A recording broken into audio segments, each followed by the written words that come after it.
Bu hədisdə müsəlman üçün əzəmətli müjdə vardır və onu xeyir əməl etməyə həvəsləndirmək vardır. Ola bilər ki, bir insan hər hansı xeyir əmələ əli çatmır. O xeyir əməli edə bilmir, lakin o niyyətində var ki, əgər o xeyir əmələ əlim çatsa, mən o əməli edəcəm.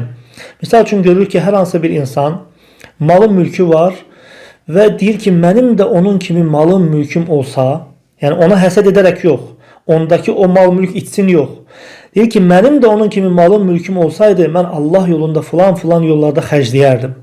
Belə niyyətli olarsa və Allah-u Teala da onun qəlbində həmin niyyətinin də nə qədər sadiq olduğunu bilir və nə qədər sadiq olarsa o qədər o niyyətinə görə ona savab yazılır. Hətta o əməli edə bilməsə belə, ölənə qədər o əməli edə bilməsə belə, əgər o niyyət eləyərsə belə bir əməldən ötürü onun üçün savab yazılar. Çünki başqa hədisdə həmçinin gəlmişdir ki, Peyğəmbər sallallahu aleyhi və səlləm insanların mal mülk barədə 4 qismə bölünməsini bildirir.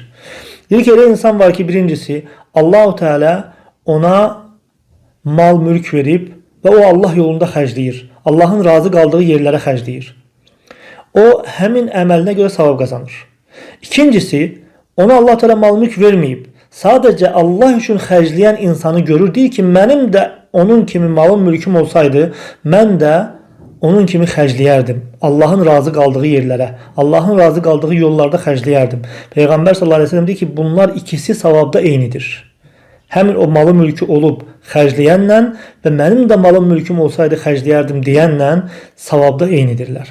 Və həmçinin də üçüncüsü o kimsədir ki, Allah Teala ona malından, mülkündən verib, lakin o Allahın razı qalmadığı yerlərə xərcləyir.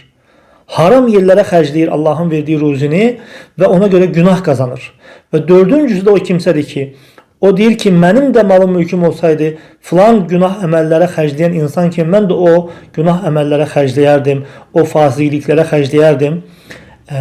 O ikisi də günahda eynidir. Necə ki, birinci ilə ikinci savabda eyni olduğu kimi, üçüncü ilə dördüncü də günahda eynidirlər və onları günahda eyni edən dördüncünün onun günah əməl etməsi niyyətində olması. Yəni o əməl etdiyi kimi özü də həmin niyyətdə olmasıdır və həmçinin də ikincinin niyyətində savab qazanmasına səbəb odur ki, o birinci kimi, yəni yaxşı yol üzərində, Allahın razı qaldığı yollarda xərcləmək niyyətində olduğuna görə Allah Teala Peyğəmbər sallallahu aleyhi ve sellem deyir ki, onlar savabda eynidirlər. Ona görə insan yaxşı əməl etməyə həvəslənməlidir və bunun üçün niyyət üzərində olmalıdır və qətiyyəti olmalıdır.